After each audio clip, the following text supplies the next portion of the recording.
Enquanto todos os locutores demonstravam conhecer o Salmo do pastor, aquele homem foi o único que demonstrou conhecer o pastor do Salmo. Talvez seja este o problema de muitos em nosso tempo. Eles até têm uma boa quantidade de informações técnicas sobre Deus, mas pouco ou nenhum relacionamento com Ele, e por isso encontram-se tão perdidos. O Senhor é o meu pastor, e nada me faltará. Ele me faz repousar em pastos verdejantes. Guia-me pelas veredas da justiça, por amor do seu nome. Ainda que eu ande pelo vale da sombra da morte, não temerei mal nenhum, porque tu estás comigo. A tua vara e o teu cajado me consolam. Preparas-me uma mesa na presença dos meus adversários. Unges-me a cabeça com óleo e o meu cálice transborda.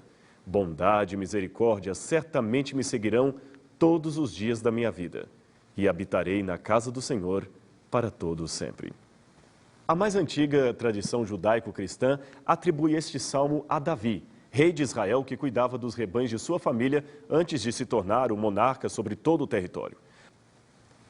O trabalho de um pastor de ovelhas no Oriente Médio é tremendamente interessante. Práticas típicas dos tempos bíblicos são ainda utilizadas hoje por grupos minoritários como beduínos e famílias de origem árabe. Devido ao clima seco da região desértica, as pastagens de ovelhas geralmente são feitas longe do curral, nas poucas regiões de oásis ou uadis, onde há água e um pouco de vegetação para alimentar o rebanho. As águas do En-Ged, diversas vezes citadas na Bíblia, são um manancial que surge em pleno deserto da Judeia e que serviu muitas vezes de paragem para pastores nos dias de Davi. Um verdadeiro oásis no meio do nada. Isso significa que muitas vezes, especialmente naquele tempo, o pastor teria de preparar cedo seu rebanho para atravessar o deserto em busca de um local com as características do En-Ged, aonde ele e o seu rebanho deveriam passar o dia. Essa travessia poderia durar horas e deveria ser feita todos os dias. As ovelhas deveriam sair bem cedo, na verdade de madrugada, um pouco antes do amanhecer, isto é, antes que o sol se tornasse forte demais, impossibilitando a travessia. Repetindo então, temos o oásis, o curral e, entre ambos, o deserto a ser enfrentado diariamente. Devido à sua natureza coletiva, as ovelhas não se dão bem com criações de isolamento. Elas vivem melhor em rebanhos, junto à companhia de outras ovelhas. São, portanto, o melhor símbolo da antropologia que diz: nenhum homem é uma ilha. Atravessar o deserto com esses animais nem sempre é uma tarefa fácil devido a certas peculiaridades próprias das ovelhas que dificultam o processo.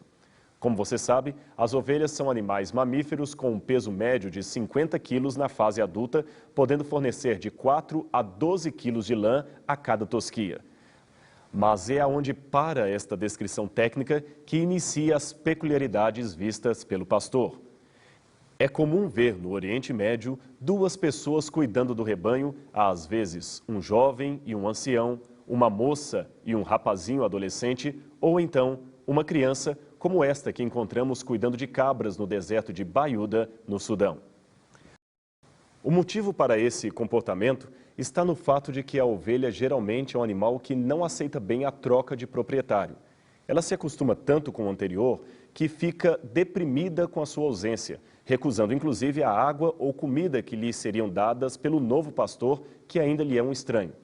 Por isso, é costume vender ovelhas adultas, caso o pastor não esteja junto, para um matadouro e nunca para outro pastor com o qual elas teriam dificuldades de se adaptar, por melhor que sejam tratadas. Para remediar esta situação, caso haja a necessidade do pastor de ovelhas se ausentar do rebanho por um tempo ou até mesmo definitivamente em caso de morte, a estratégia é colocar um segundo co-pastor frente do rebanho. Então, as ovelhas, nesse caso, estariam acostumadas com esse e assim poderiam superar a ausência do primeiro. Como você vê, a relação pastor-ovelha é bem mais forte do que poderíamos imaginar. Daí a beleza de sermos considerados poeticamente ovelhas que podem chamar o seu Deus, o Deus Altíssimo, de o meu pastor, aquele que garante que nada me faltará. Aliás, uma breve análise na língua hebraica, o idioma original desse salmo, nos revela uma interessante surpresa. Quando o texto original diz Adonai Roi, está usando um título para Deus, um pronome de tratamento, uma forma de chamá-lo cujo sentido poderia ser vertido por Senhor, o meu pastor. E o complemento nada me faltará não tem originalmente o sentido de terei tudo o que desejo, conforme poderia se deduzir da tradução em português, mas sim de nada terei falta, ainda que eu não tenha tudo. Seria como aquele provérbio que diz, não tenho tudo que amo, mas amo tudo que tenho. Voltando a falar da ovinocultura oriental, outra coisa bastante marcante às ovelhas, de um modo geral, é o seu constante senso de medo, de terror. Elas praticamente não possuem elementos naturais de autodefesa, como garras, dentes afiados ou venenos. Logo, é provavelmente em virtude disto que elas têm medo de praticamente qualquer coisa, em alguns casos, até do seu próprio reflexo na água. O barulho das correntezas também pode assustá-las, e é por isso que após a estafante travessia pelo deserto, o pastor deve conduzi-las às águas de descanso, isto é, águas que descansam e, ao mesmo tempo, águas que sejam tranquilas para não assustá-las a ponto de impedir que saciem sua sede. Isso é de fato muito curioso, não é mesmo? Imagine um tipo de animal que, mesmo diante de uma nascente de água, morre de sede apenas porque tem medo. Pois este é o comportamento muito semelhante a de todos nós. Exatamente, é semelhante ao comportamento humano. Afinal de contas, quantas pessoas há que perdem oportunidades de amor, carinho, vitória na vida apenas porque têm medo? Medo de amar, medo de servir, medo de se arriscar, medo de Deus. São como ovelhas. Ovelhas sedentas, porém medrosas, que se tornam infelizes de tanto querer ser felizes. Certo beduíno uma vez explicou que, em algumas ocasiões, o pastor tem de pegar água com as próprias mãos e trazer até a boca da ovelha para que a mesma possa beber e não morrer de sede. Isso aumenta ainda mais o sentido do pastor aplicado a Deus, quando é dito que ele nos leva a águas tranquilas e refrigera nossa alma, mesmo em meio aos nossos infernos existenciais, mesmo em meio aos nossos temores. Imagine agora a aparente monotonia de um dia de atividade pastoril do Oriente Médio. Como você pode ver nesses típicos pastores palestinos, a sua tarefa é vigiar as ovelhas, não deixando que nenhum mal lhes aconteça e cuidando para que não passem necessidade. As roupas de um pastor não são as mais bonitas que uma pessoa pode ter e o sol escaldante do deserto castiga-lhes a pele todos os dias. Ele sabe que esta será novamente a sua rotina na manhã seguinte. Mas o pastor não se importa. Ele gosta do que faz e ama o seu rebanho. Esse comportamento ilustra muito bem algumas comparações que Cristo faz entre a sua pessoa e a figura de um pastor de ovelhas. Através desse contexto, amplia-se mais o sentido profundo das palavras de Cristo que certa vez declarou na Bíblia: Eu sou o bom pastor.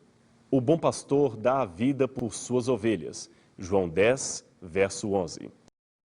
Cristo, com certeza, conviveu com muitos pastores de ovelhas numa sociedade que era predominantemente artesã e pastoril.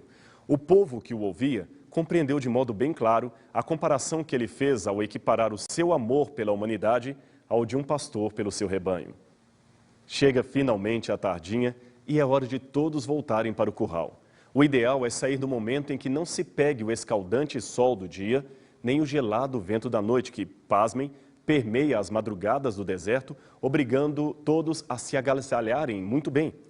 Foi talvez imaginando o caminho de volta ao aprisco que Davi compôs: Ele me guia pelas veredas da justiça, por amor do seu nome.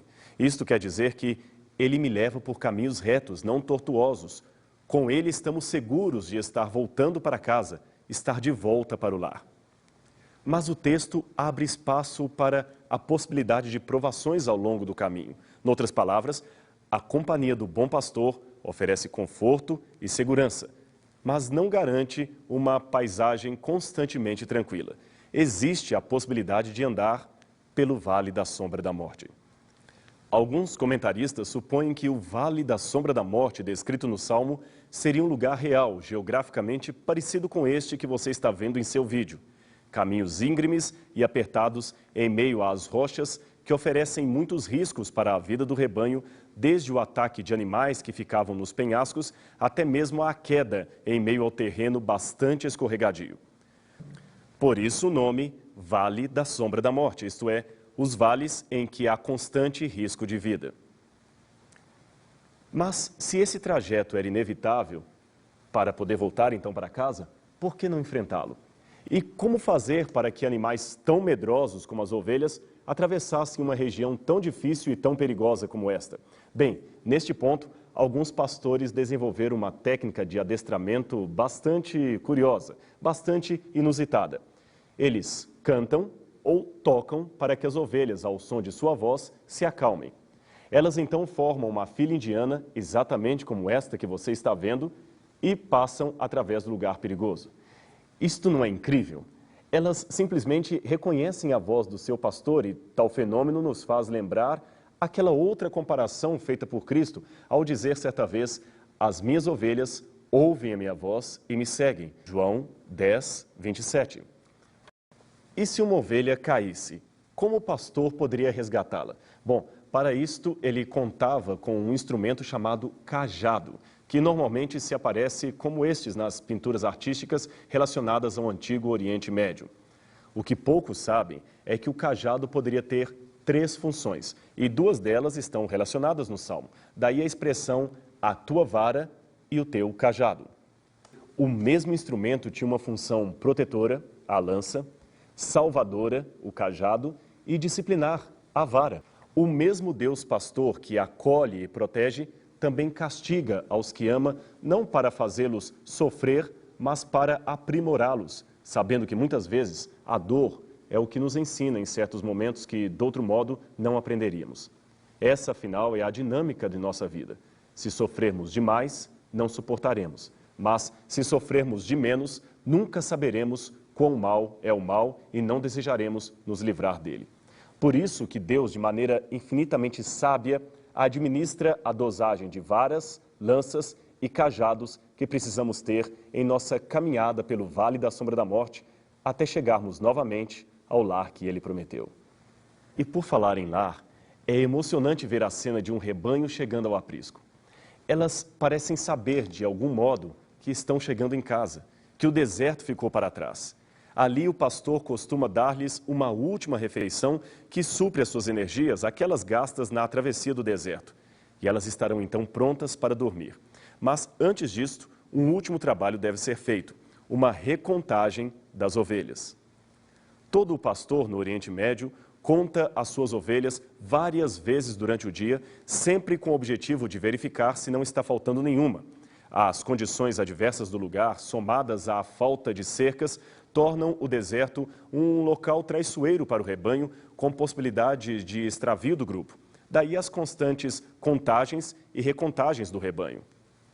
Aliás, Jesus também lançou certa vez mão deste costume para contar a história ou parábola de um pastor que tinha 100 ovelhas e, ao perceber que uma lhe faltava, deixou todas as outras no aprisco e voltou estrada fora para encontrar aquela que havia ficado para trás no deserto. Ao encontrá-la, qual não foi a sua felicidade em festejar o achado do animal e comemorar com todos? Da mesma maneira, ele diz que nós somos preciosos para Deus. Poderia ser apenas uma ovelha, porém, para ele, ela era tão preciosa que se tornava mais do que uma. Ela era única em meio ao seu rebanho. Como o próprio Cristo nos ensinou, tal parábola ilustra o amor de Deus pelos seres humanos. Apesar de possuir bilhões e bilhões de filhos em todas as épocas e mundos, ele nos trata como se fôssemos os únicos de todo o universo. Ter um pastor que nos cuida é mais do que ter um pensamento positivo ou um otimismo mental. É sentir-se literalmente amparado, protegido por alguém que verdadeiramente nos ama. E como isto faz bem à alma e refrigera o nosso ser ao atravessarmos o caótico deserto dessa existência. Afinal, ele nos fornece oásis que aliviam a nossa travessia e garantem que todo sofrimento, por mais duro que seja, será passageiro, pois um dia, sim um dia, habitaremos para sempre na sua casa. Não será apenas por um tempo, mas para todo sempre. Nós, ao lado do bom pastor.